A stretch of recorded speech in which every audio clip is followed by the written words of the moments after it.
I'm Daniel James, and you're listening to 7am. In the 1990s, a small group of men in Silicon Valley imagined a world without governments or rules, a world run by code.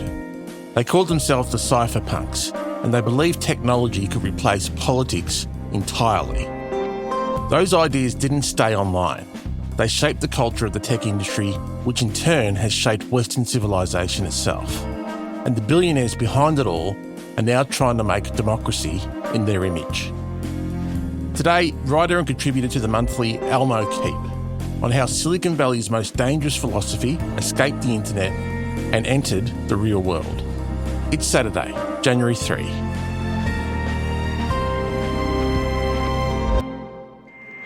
Millions of Americans own a personal computer. If you're one of them, you can now glimpse the future with nothing more than a modem, a phone line, and a few dollars a month. Everybody can have their own homepage. Companies are there, the latest information. It's wild what's going on. It sounds pretty grand, but it all comes down to computers communicating. And in fact, that's already happening on something called the internet. Elmo, take us back to the 90s to this strange corner of the internet called cypherpunks. Who were they and what did they actually believe they were building? Well, if we go all the way back, it's a really quite obscure bunch of people who just had a private mailing list. And this was confined to a small number of Bay Area software engineers and mathematicians, pretty much exclusively dudes. In the early 90s, encryption particularly is what they were very, very passionate about, and treating it as essentially the human right to privacy from the government being able to see what we're doing. It was a very libertarian bent to their ways of thinking, which is the government can stay completely out of every aspect of our lives. And then they discussed a lot of what became very influential ideas connected to encryption. So being able to write programs that would stop your telecommunications company from being able to intercept your email and read it. If there was pretty good encryption that no one could crack, then that was good enough. So this was a really big thing for people to be able to feel secure online with our information being privately held, which is where the irony of when we come to today, where we have willingly bought into this surveillance culture that has been built around us by the descendants of those people who've been working over the last 20 years in Silicon Valley.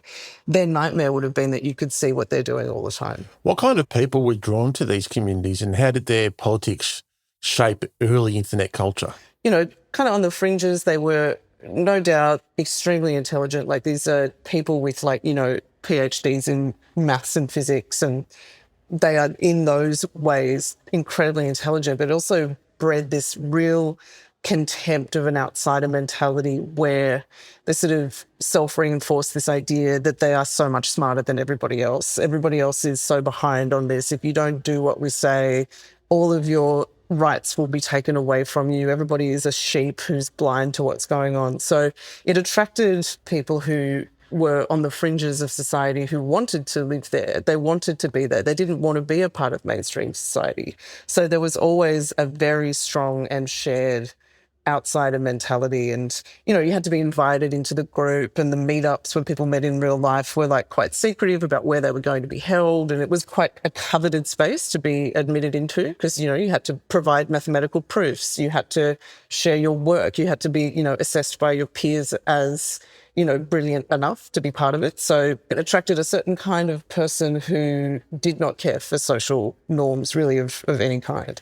Tell me about the way they viewed the very idea of government.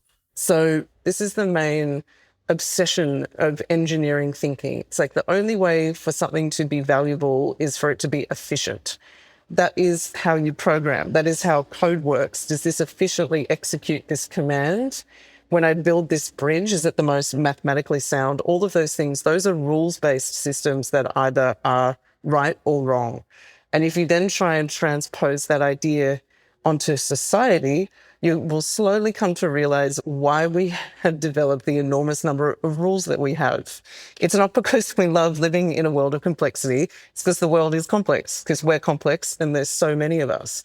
But libertarianism, again and again, it's like if we just can start our own society where all the government does is make sure that no one can kill anybody or steal anybody's stuff, those are the only two rules, then everything else will just fall into place because no one will be scared of those things happening to them. And so everything else, we'll just figure it out ourselves.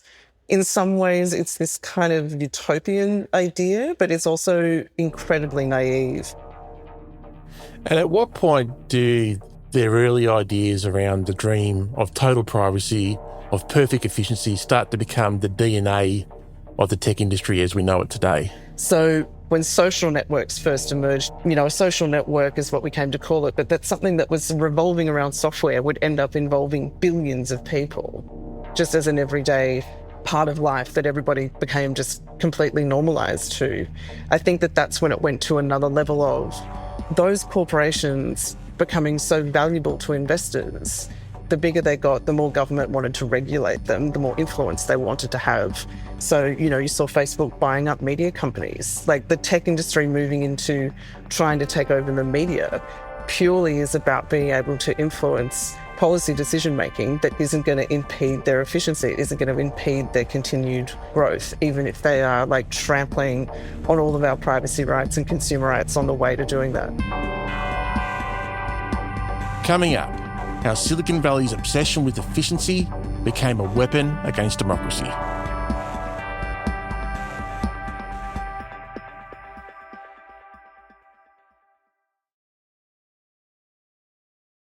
Elmo, you draw a line from the cypherpunks to figures like Julian Assange, Peter Thiel, and eventually Elon Musk. What connects them all? I think that WikiLeaks would be probably a bit aghast to think that they share DNA with Elon Musk, but they do because their project is the same. Like these beliefs are, we need to topple existing structures because these existing structures just don't work. Look at it all. Look at how much war is going on. Look at all of this political corruption.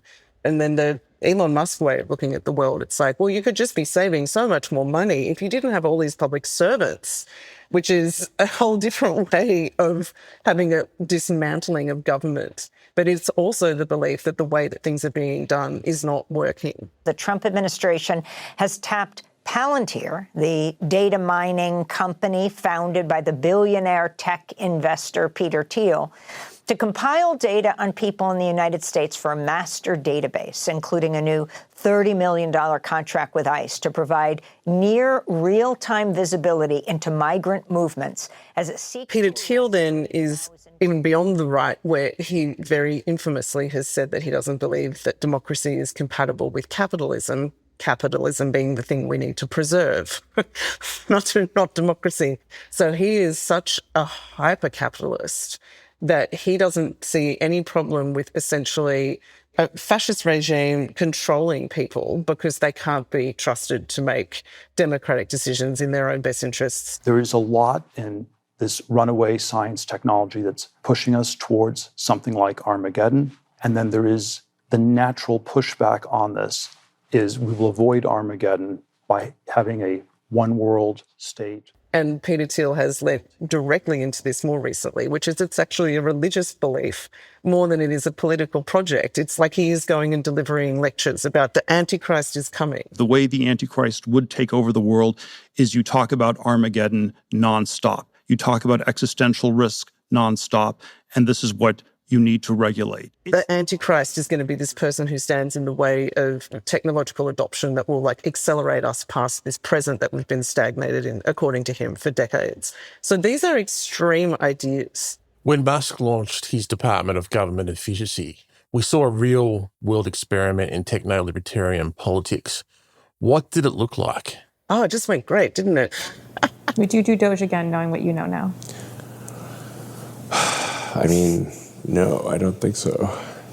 I mean, the thing is, I think instead of doing Doge, I would have basically, worked on my companies essentially. So, and the cars they wouldn't have been burning the cars. This is again where this idea of efficiency is the only measure by which something is of value to society. There's a very well-known phenomenon called engineer's disease, which is when people who work in these fields where they are phenomenally good at solving equations, they're phenomenally good at writing software, they become convinced that they will therefore be phenomenally good at reorganizing society, or phenomenally good at how we should govern ourselves, or how hard can it be to write a novel? I will just feed every novel ever written into a machine and it will spit out the most statistically perfect novel. Or why do I need to pay an artist to draw cartoons when, like what just happened, Disney is giving $1 billion to OpenAI to let OpenAI train everything on every Disney movie ever made? So we're going to start seeing films, animated films that are made completely untouched by people, because this mindset is, well, I don't understand why you'd pay thousands of people when you could just get the program to do it. That's the only way that this mindset can calculate if something is valuable or not. And if something isn't valuable in monetary terms, then it has no other value either. And finally, Elmo, how do you think this type of politics plays in Australia? I mean, are we set to see this type of nihilism brought here into our politics? I think absolutely not, thankfully. I don't think that any of this flies in Australia. We have lived since, federation of the colonial state in Australia, we have had essentially an egalitarian society where we have a strong social safety net. And yes, these ideas at the global level have chipped away at that over the last 2 decades. But it still is something that is held dear to Australian society, the idea that you deserve to be able to be looked after if you fall into hardship. The responsibility of society is to try and not let that happen, but when it does, and it does, for that to not completely destroy you, that you have gotten cancer. Like the number of people in America who survive a cancer diagnosis only to be bankrupted. Even though inequality in this country is growing as badly as it is anywhere else, but also someone who lived for 8 years in the United States and coming back to Australia, seeing the stark difference between how much people don't let other people fall into society's cracks in quite the same way. I can't see those ideas taking hold here. And when Peter Dutton tried, when he was, Timu Trump, and whoever came up with that, I just, Amy Remakis. Friend of the show. So perfect. Exactly. Like trying to do that just didn't work here because our culture is not their culture, thankfully. And I think that that's something that we absolutely should preserve. America is a crazy experiment that sometimes turns wonderful things out and other times just destroys people. And I don't think it is an experiment that we need to see replicated. Well, it's a fascinating read, Elmo. Thanks for taking the hit and writing it for us. Thanks. And thank you for coming on 7am. Oh, it's my pleasure. Thanks so much for asking me. You can read Elmo Keep's essay, Barbarians Inside the Gate, at themonthly.com.au or in the summer edition of the magazine.